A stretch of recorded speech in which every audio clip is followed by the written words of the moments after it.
ಜೋಡಿಸಿ ಕೂಡಿಸಿ ಸಂಬಂಧವನ್ನು ಬೆಳೆಸು.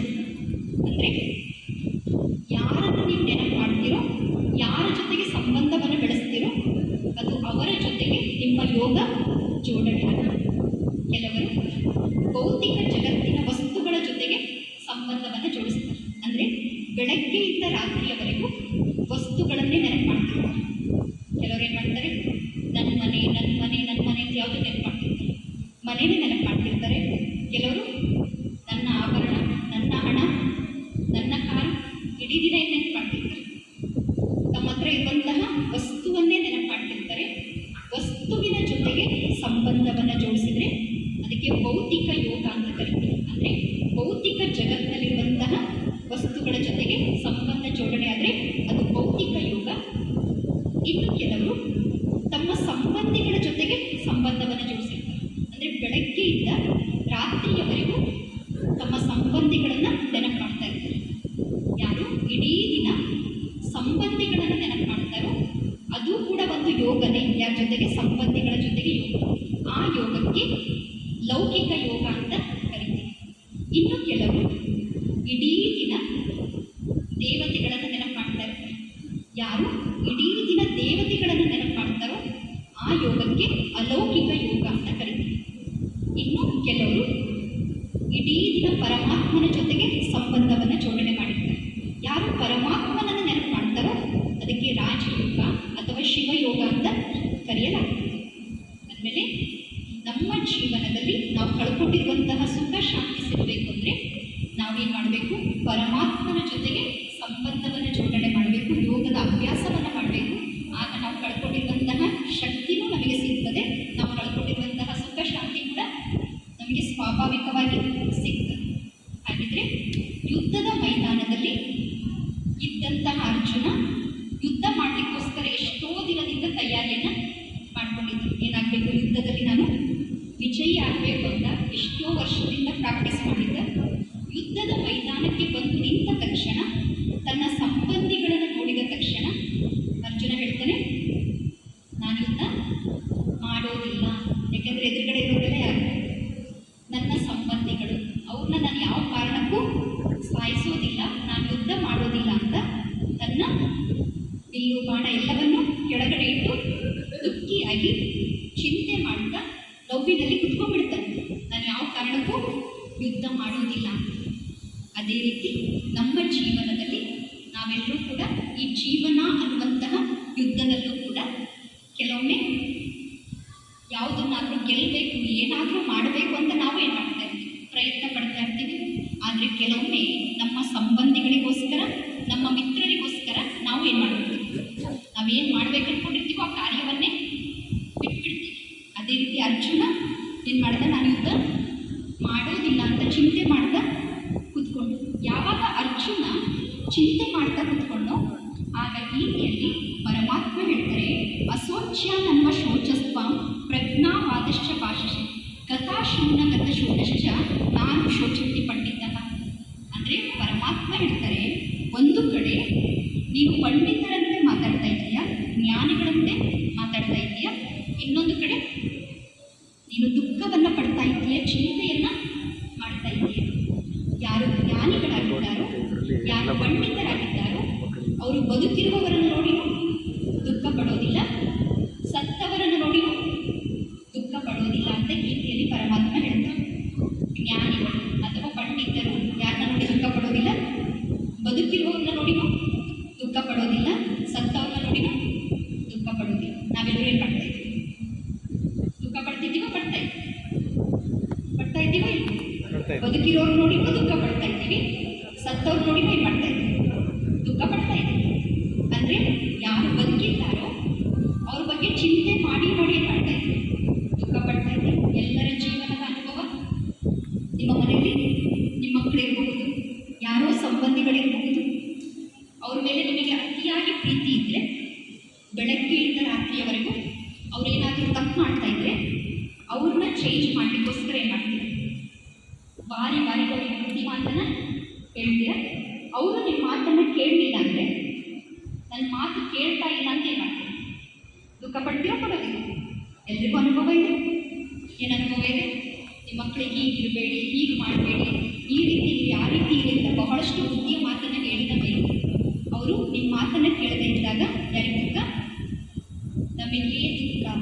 ಅದಕ್ಕೆ ಗೀತೆಯಲ್ಲಿ ಪರಮಾತ್ಮ ಹೇಳ್ತಾರೆ, ಜ್ಞಾನಿಗಳು ಬದುಕಿರೋರನ್ನ ನೋಡಿನೂ ದುಃಖ ಪಡೋದಿಲ್ಲ, ಸತ್ತವ್ರನ್ನ ನೋಡಿನೂ ದುಃಖ ಪಡೋದಿಲ್ಲ. ಇನ್ನು ಸತ್ತವ್ರು ನೋಡಿ ದುಃಖ ಪಡ್ತಿರೋ? ಪಡೋದಿಲ್ಲ. ಬದುಕಿರೋರು ನೋಡಿನೂ ದುಃಖ ಪಡ್ತಾ ಇದ್ದೀವಿ, ಸತ್ತವ್ರನ್ನ ನೋಡಿ ಏನು ಮಾಡ್ತಾ ಇದ್ದೀವಿ? ದುಃಖ ಪಡ್ತಾ ಇದ್ದೀವಿ. ಆದರೆ ಸತ್ತವರ ನೋಡಿ ದುಃಖ ಪಡ್ತಾ ಪಡ್ತಾ ನಮ್ಮ ಜೀವನದ ಖುಷಿಯನ್ನು ನಾವೇನು ಮಾಡ್ತಾ ಇದ್ದೀವಿ? ಕಳ್ಕೊಳ್ತಾ ಇದ್ದೀವಿ. ಸತ್ತವ್ರನ್ನ ನೋಡಿ ಯಾವಾಗ ದುಃಖ ಪಡಬೇಕು ಅಂದರೆ, ನಾವು ದುಃಖ ಪಟ್ಟ ತಕ್ಷಣ ಅವ್ರೇನಾದರೂ ವಾಪಸ್ ಬರೋದಿದ್ರೆ ನಾವೇನು ಮಾಡಬೇಕು? ದುಃಖ ಪಡಬೇಕು. ನೀವೆಷ್ಟಾದ್ರೂ ಅಳ್ತಾನೆ ಇರಿ, ಸತ್ತವ್ರು ವಾಪಸ್ ಬರ್ತಾರ? ಯಾರಾದರೂ ಬಂದಿದ್ದಾರ? ನಿಮ್ಮ ದುಃಖ ನೋಡಿ ಯಾರು ಬಂದಿಲ್ಲ, ಯಾರೂ ಬರೋದಿಲ್ಲ. ಯಾಕೆಂದರೆ ಯಾವ ಸಮಯದಲ್ಲಿ ಯಾರನ್ನ ಮುಗಿದ್ದದೋ ಅವ್ರೇನು ಮಾಡಬೇಕು? ಹೋಗ್ತಾ ಇರಬೇಕು. ಎಲ್ಲರೂ ಹೋಗೋರೆ, ಅವರು ಹೋಗೋರೆ, ನಾವು ಹೋಗೋರೆ, ಎಲ್ಲರೂ ಹೋಗೋರೆ ಅಂತ ಗೊತ್ತಿದ್ಮೇಲೆ ಹೋದವ್ರನ್ನ ನೋಡಿ ದುಃಖ ಪಡ್ತಾ ಇವತ್ತು ಪರಮಾತ್ಮ ನನಗೇನು ಖುಷಿ ಕೊಟ್ಟಿದ್ದಾರೋ ಅದನ್ನು ನಾವೇನು ಮಾಡ್ತಾ ಇದ್ದೀವಿ? ಕಳ್ಕೊಳ್ತಾ ಇದ್ದೀವಿ. ಅದಕ್ಕೆ ಗೀತೆಯಲ್ಲಿ ಪರಮಾತ್ಮ ಹೇಳ್ತಾರೆ, ನೀನು ಯಾರ ಬಗ್ಗೆ ಚಿಂತೆ ಮಾಡ್ತಿದ್ದೀಯೋ, ಯಾರನ್ನ ನೋಡಿ ದುಃಖ ಪಡ್ತಿದ್ದೀಯೋ, ಮೊದಲು ಈ ವಿಚಾರ ಮಾಡು, ಅವರು ನಿನ್ನ ದುಃಖಕ್ಕೆ ಯೋಗ್ಯ ಇದ್ದಾರಾ? ನೀವು ಯಾರ ಬಗ್ಗೆ ಚಿಂತೆ ಮಾಡ್ತಿದ್ದೀರೋ, ಯಾರನ್ನ ನೋಡಿ ದುಃಖ ಪಡ್ತಿದ್ದೀರೋ, ಮೊದಲೇನು ವಿಚಾರ ಮಾಡಬೇಕು? ಅವರು ನನ್ನ ದುಃಖಕ್ಕೆ ಯೋಗ್ಯ ಇದ್ದಾರಾ? ಅವರು ನನ್ನ ಚಿಂತೆಗೆ ಯೋಗ್ಯ ಇದ್ದಾರಾ? ಯೋಗ್ಯ? ಇಲ್ಲಿ ಕುತ್ಕೊಂಡು ಚಿಂತೆ ಮಾಡ್ತಿದ್ದೀರಾ ಯಾವುದೋ ಬಗ್ಗೆ? ಒಂದು ಸೆಕೆಂಡ್ ವಿಚಾರ ಮಾಡಿ, ಅವರು ನಿಮ್ಮ ಚಿಂತೆಗೆ ಯೋಗ್ಯ ಇದ್ದಾರಾ? ನಮ್ಮ ಜೀವನದಲ್ಲಿ ಎರಡು ಪ್ರಕಾರದ ವ್ಯಕ್ತಿಗಳಿದ್ದಾರೆ. ಕೆಲವರು ಸದಾ ನಾವು ಒಳ್ಳೆಯದನ್ನು ಮಾಡೋರು, ನಮಗೆ ಸುಖವನ್ನು ಕೊಡುವಂಥದ್ದು. ಇನ್ನು ಎರಡನೇರು ಸದಾ ಕೆಟ್ಟದ್ದನ್ನೇ ಮಾಡೋರು, ದುಃಖ ಕೊಡೋರು, ನೋವನ್ನು ಕೊಡುವಂಥವ್ರು, ಮೋಸ ಮಾಡುವಂಥವ್ರು. ಅವರಿಬ್ಬರಲ್ಲಿ ಇವತ್ತು ಬೆಳಗ್ಗೆಯಿಂದ ಇಷ್ಟೊತ್ತಿವರೆಗೆ ಯಾರು ನೆನಪು ಜಾಸ್ತಿ ಬಂತು? ಯಾರು ನೆನಪು ಜಾಸ್ತಿ ಬಂತು? ಒಳ್ಳೇದು ಮಾಡಿದವ್ರು ನೆನಪು ಬಂತು, ದುಃಖ ಕೊಟ್ಟವ್ರು ನೆನಪು ಬಂತು. ಒಳ್ಳೇದು ಮಾಡಿದವ್ರು ನೆನಪು ಬರಲೇ ಇಲ್ಲ ನಿಮಗೆ. ಯಾರು ಸುಖ ಕೊಡ್ತಿದ್ದಾರೋ ಅವ್ರು ನೆನಪು ಬರಲಿಲ್ಲ. ಯಾರು ದುಃಖ ಕೊಡ್ತಿದ್ದಾರೋ, ಯಾರು ನೋವು ಕೊಡ್ತಾ ಇದ್ದಾರೋ, ಯಾರು ಕಷ್ಟ ಕೊಡ್ತಿದ್ದಾರೋ ಏನಾಗ್ತದೆ? ಅವ್ರ ನೆನಪೇ ಜಾಸ್ತಿ ಬಂತು. ಅವ್ರ ನೆನಪು ಬಂದರೆ ಖುಷಿ ಆಗ್ತದೆ, ದುಃಖ ಆಗ್ತದೆ? ದುಃಖ ಆಗ್ತದೆ. ಅವ್ರು ನೆನಪು ಮಾಡಿದರೆ ನನಗೆ ದುಃಖ ಆಗ್ತದೆ, ನನ್ನ ಮನಸ್ಸು ಅಶಾಂತ ಆಗ್ತದೆ. ಮೇಲೆ ಮೊದಲು ನಾನು ವಿಚಾರ ಮಾಡಬೇಕು. ಗೀತೆಯಲ್ಲಿ ಪರಮಾತ್ಮ ಹೇಳ್ತಾರೆ, ಮೊದಲು ವಿಚಾರ ಮಾಡು, ಅವರು ನಿನ್ನ ಚಿಂತೆಗೆ ಯೋಗ್ಯ ಇದ್ದಾರಾ ಅಂತ ಏನು ಮಾಡಬೇಕು? ಮೊದಲು ವಿಚಾರ ಮಾಡಬೇಕು. ವರ್ತಮಾನ ಜಗತ್ತಿನಲ್ಲಿ ತಂದೆ ತಾಯಿ ಮಕ್ಕಳನ್ನು ಬಹಳ ಪ್ರೀತಿಯಿಂದ ಬೆಳೆಸಿರ್ತಾರೆ. ಮಕ್ಕಳು ದೊಡ್ಡವರಾದಮೇಲೆ ಅವರು ದುಡಿಲಿಕ್ಕೆ ಸ್ಟಾರ್ಟ್ ಮಾಡಿದ್ಮೇಲೆ ಅವ್ರ ತಂದೆ ತಾಯಿಯನ್ನು ಬಿಟ್ಟು ಬೇರೆ ಕಡೆ ಹೋಗಿರ್ಲಿಕ್ಕೆ ಸ್ಟಾರ್ಟ್ ಮಾಡ್ತಾರೆ. ಮಕ್ಕಳು ತಂದೆ ತಾಯಿಯಿಂದ ದೂರ ಆದರೂ ತಂದೆ ತಾಯಿ ಇಡೀ ದಿನ ಕುತ್ಕೊಂಡೇ ಮಾಡ್ತಿರ್ತಾರೆ. ಆ ಮಕ್ಕಳ ಬಗ್ಗೆನೇ ಚಿಂತೆ ಮಾಡಿ ಮಾಡಿ ದುಃಖ ಪಡ್ತಿರ್ತಾರೆ. ಮಕ್ಕಳಿಗೆ ಯಾರು ಚಿಂತೆ ಇಲ್ಲ, ತಂದೆ ತಾಯಿ ಚಿಂತೆ ಇಲ್ಲ, ಅವ್ರು ಆರಾಮಾಗಿ ದೂರಾಗಿ ಜೀವನ ನಡೆಸ್ತಾ ಇದ್ದಾರೆ. ಆದರೆ ತಂದೆ ತಾಯಿ ಮಾಡ್ತಿದ್ದಾರೆ, ಇಲ್ಲಿ ಕುತ್ಕೊಂಡು ಮಕ್ಕಳ ಬಗ್ಗೆನೇ ಚಿಂತೆ ಮಾಡ್ತಾ ಇದ್ದಾರೆ. ಅಂದರೆ ಆ ತಂದೆ ತಾಯಿ ಒಮ್ಮೆ ವಿಚಾರ ಮಾಡಬೇಕು, ನಾವು ಯಾರು ಚಿಂತೆ ಮಾಡ್ತಿದ್ದೀವಲ್ಲ ಅವ್ರು ನನ್ನ ಚಿಂತೆಗೆ ಯೋಗ್ಯ ಇದ್ದಾರ ಅಂತ. ಮಕ್ಕಳು ಯೋಗ್ಯ ಇದ್ದಾರ? ಯಾರು ತಂದೆ ತಾಯಿಯನ್ನು ಬಿಟ್ಟು ಹೋಗಿದ್ದಾರೋ ಅವರು ನಮ್ಮ ದುಃಖಕ್ಕೆ, ನಮ್ಮ ಚಿಂತೆಗೆ ಯೋಗ್ಯರಲ್ಲ. ಯಾರು ಯೋಗ್ಯರೇ ಅಲ್ವೋ ಅವ್ರ ಬಗ್ಗೆ ನಾವೇನು ಮಾಡಬಾರ್ದು? ಚಿಂತೆ ಮಾಡಬಾರ್ದು. ಅವ್ರ ಬಗ್ಗೆ ನೆನಪು ಮಾಡ್ಕೊಂಡು ಏನು ಮಾಡಬಾರ್ದು? ದುಃಖವನ್ನು ಪಡಬಾರ್ದು. ಆದರೆ ನಾವೆಲ್ಲರೂ ದುಃಖ ಪಡ್ತಿರೋದು ಯಾರು ನೋಡಿ? ಯಾರು ನೋಡಿ ದುಃಖ ಪಡ್ತಾ ಇದ್ದೀವಿ? ಯಾರು ಮೋಸ ಮಾಡ್ತಾರೋ, ಯಾರು ಕೆಟ್ಟಿದ್ದನ್ನು ಮಾಡ್ತಿದ್ದಾರೋ ಅವ್ರು ನೋಡಿನೇ ಮಾಡ್ತಾ ಇದ್ದೀವಿ, ದುಃಖವನ್ನು ಪಡ್ತಾ ಇದ್ದೀವಿ. ಅದಕ್ಕೆ ಶರಣರು ಹೇಳ್ತಾರೆ, ಲೋಕದ ಡೊಂಕ ನೀವೇಕೆ ತಿದ್ದುವಿರಿ, ನಿಮ್ಮ ನಿಮ್ಮ ತತ್ವ ಸಂತೈಸಿಕೊಳ್ಳಿ, ನಿಮ್ಮ ನಿಮ್ಮ ಮನವ ಸಂತೈಸಿಕೊಳ್ಳಿ, ನೆರಮನೆಯ ದುಃಖಕ್ಕೆ ಅಳುವರ ವೆಚ್ಚ ಕೂಡಲ ಸಂಗಮ ದೇವ. ಬಸವಣ್ಣವ್ರು ಹೇಳ್ತಾರೆ, ಲೋಕದ ಡೊಂಕನ್ನು ನೀವು ಯಾಕೆ ತಿದ್ಲಿಕ್ಕೆ ಹೋಗ್ತೀರಾ? ಎಲ್ಲರೂ ನಿಮ್ಮನ್ನು ನೀವು ನೋಡ್ಕೊಳ್ಳಿ, ಯಾರು ತಿದ್ಲಿಕ್ಕೆ ಪ್ರಯತ್ನ ಪಡ್ತಿದ್ದೀರಿ? ನಿಮ್ಮನ್ನು ತಿದ್ಲಿಕ್ಕೆ ಪ್ರಯತ್ನ ಪಡ್ಕೊಳ್ತಿದ್ದೀರೋ ಬೇರೆಯವ್ರು ತಿದ್ದುಪಡಿ ಮಾಡ್ತೀರಿ? ಬೆಳಗ್ಗೆಯಿಂದ ರಾತ್ರಿಯವರೆಗೂ ನಾವು ಪ್ರಯತ್ನ ಪಡ್ತಿರೋದೇನನ್ನ? ಬೇರೆಯವ್ರನ್ನ ಚೇಂಜ್ ಮಾಡಲಿಕ್ಕೆ ಪ್ರಯತ್ನ ಪಡ್ತಾ ಇದ್ದೀವಿ, ಬೇರೆಯವ್ರನ್ನ ತಿದ್ಲಿಕ್ಕೋಸ್ಕರ ಪ್ರಯತ್ನ ಪಡ್ತಾ ಇದ್ದೀವಿ. ನೀವು ಎಷ್ಟೇ ಟ್ರೈ ಮಾಡಿದ್ರು ಯಾರು ಏನಾಗ್ತದೆ? ನಿಮ್ಮ ಮನೇಲಿ ಯಾರು ಹೋಗ್ತಿದ್ದಾರೆ? ಅವ್ರ ಜೊತೆಗೆ 10 ವರ್ಷದಿಂದ ಇದ್ದರೆ 20 ವರ್ಷದಿಂದ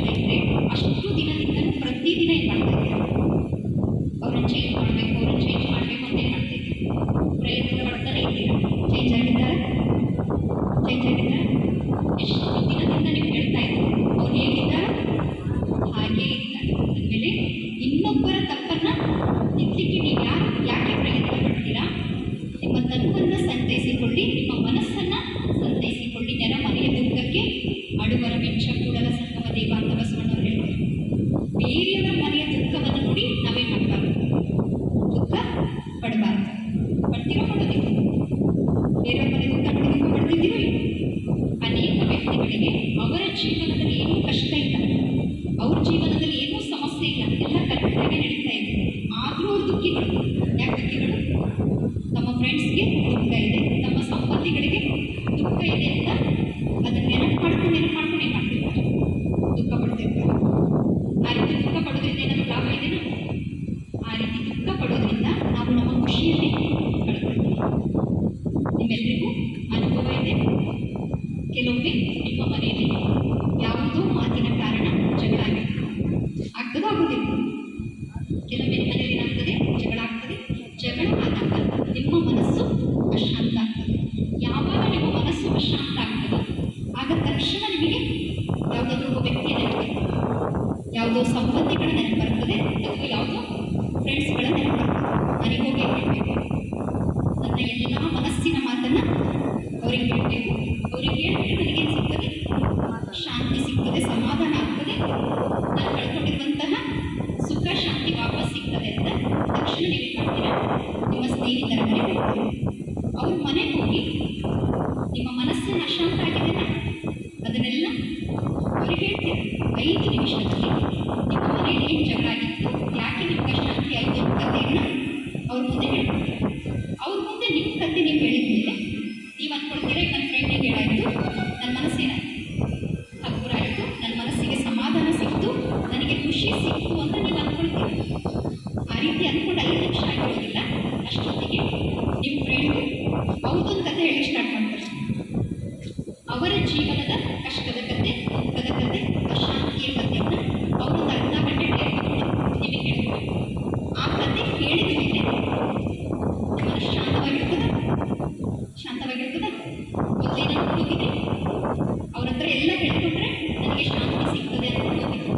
ಅಲ್ಲಿ ಹೋದ್ಮೇಲೆ ಮೊದಲು ನಿಮ್ಮ ಮನಸ್ಸು 50% ಅಶಾಂತ ಆಗಿತ್ತು. ಅಲ್ಲಿಗೆ ಹೋಗಿ ಅವ್ರ ಕತೆ ಕೇಳಿದ ಮೇಲೆ ಅವ್ರ ಅಶಾಂತಿ ಕೂಡ ಏನಾಯಿತು, ನಮ್ಮ ಮನಸ್ಸನ್ನ ಸೇರಿಕೊಡ್ತು. ಅವ್ರ ದುಃಖ ಕೂಡ ನಮ್ಮ ಮನಸ್ಸನ್ನ ಸೇರಿಕೊಡ್ತು. ಅವಾಗೇನಾಯಿತು, 100 ಪಟ್ಟು ಮನಸ್ಸು ಅಶಾಂತ ಆಯಿತು.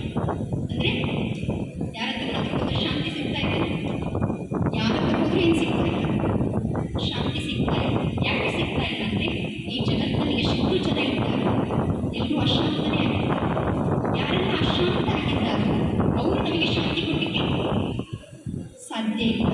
ಹಾಗಿದ್ರೆ ನಮಗೆ ಬೇಕಾದಂತಹ ಶಾಂತಿ ಎಲ್ಲಿ ಸಿಗ್ತದೆ, ಎಲ್ಲಿ ನಾವು ಆ ಶಾಂತಿಯನ್ನು ಹುಡುಕೊಳ್ಬೇಕು? ಹೇಗೆ ಅರ್ಜುನ ದುಃಖಿಯಾಗಿದ್ದ, ಅಶಾಂತನಾಗಿದ್ದ, ನನಗೆ ಪರಮಾತ್ಮ ಹೇಳಿದರು, ಜ್ಞಾನಿಗಳು ಬದುಕಿರೋರ ಬಗ್ಗೆನೂ ಚಿಂತೆ ಮಾಡೋದಿಲ್ಲ, ಸತ್ತೋರ ಬಗ್ಗೆ ಚಿಂತೆ ಮಾಡಿ ದುಃಖವನ್ನು ಪಡೋದಿಲ್ಲ. ಅದೇ ರೀತಿ ಶರಣರು ಹೇಳಿದರು, ನೆರಮನೆಯ ದುಃಖಕ್ಕೆ ಅಡುವರ ವೆಚ್ಚ ಕೊಡವ ಸಂಭವ ದೇವ. ನಾವು ಯಾವ ಕಾರಣಕ್ಕೂ ಬೇರೆಯವರ ದುಃಖವನ್ನು ನೋಡಿ ಏನಾಗಬಾರ್ದು, ದುಃಖಿಗಳಾಗಬಾರ್ದು. ಒಂದು ವೇಳೆ ಯಾರಿಗಾದ್ರೂ ಕಷ್ಟ ಇದ್ದರೆ, ದುಃಖ ಇದ್ದರೆ, ನಿಮಗೆ ಸಾಧ್ಯ ಆದರೆ ಸಹಯೋಗವನ್ನು ಕೊಡಿ, ಅವರಿಗೆ ಪರಿಹಾರವನ್ನು ಕೊಡಿ. ನಿಮಗೆ ಅವ್ರ ಕಷ್ಟ ತಗೊಳ್ಳಿಕ್ಕೆ ಆಗ್ತಾ ಇಲ್ಲ ಅಂದರೆ ಸುಮ್ಮನೆ ಇದ್ಬಿಡಿ. ಆದರೆ ಅವ್ರ ದುಃಖ ನೋಡಿ ಮಾಡಬೇಡಿ, ದುಃಖವನ್ನು ಮಾಡಬೇಡಿ. ಯಾಕೆಂದರೆ ಅವ್ರದ್ದು ಕರ್ಮದ ಲೆಕ್ಕನೇ ಬೇರೆ, ನಿಮ್ಮ ಕರ್ಮದ ಲೆಕ್ಕನೇ ಬೇರೆ. ಅವರು ಏನು ಕರ್ಮ ಮಾಡಿದ್ದಾರೋ ಅದರ ಫಲವನ್ನು ಅವರು ಅನುಭವ ಮಾಡ್ತಿದ್ದಾರೆ. ನಾವೇನು ಕರ್ಮ ಮಾಡಿದ್ದೀವೋ ಅದರ ಫಲವನ್ನು ನಾವು ಅನುಭವ ಮಾಡ್ತಾ ಇದ್ದೀವಿ. ನಮ್ಮ ಜೀವನದಲ್ಲಿ ಸುಖ ಇದ್ದರೂ ಕೂಡ ಬೇರೆಯವರಿಗೆ ದುಃಖ ಇದೆ ಅಂತ ನಾವು ದುಃಖ ಪಟ್ಟರೆ ಪರಮಾತ್ಮ ನಮಗೆ ಸುಖ ಕೊಟ್ಟಿದ್ರು ಆ ಸುಖದ ಅನುಭವನ ಮಾಡಲಿಕ್ಕೆ ನಮಗೆ ಸಾಧ್ಯ ಆಗುವುದಿಲ್ಲ. ಅದಕ್ಕೆ ನಮಗೆ ಬೇಕಾದಂತಹ ಸುಖ ಮತ್ತು ಶಾಂತಿಯನ್ನು ನಾವು ವಸ್ತುವಿನಲ್ಲಿ ಹುಡುಕಿ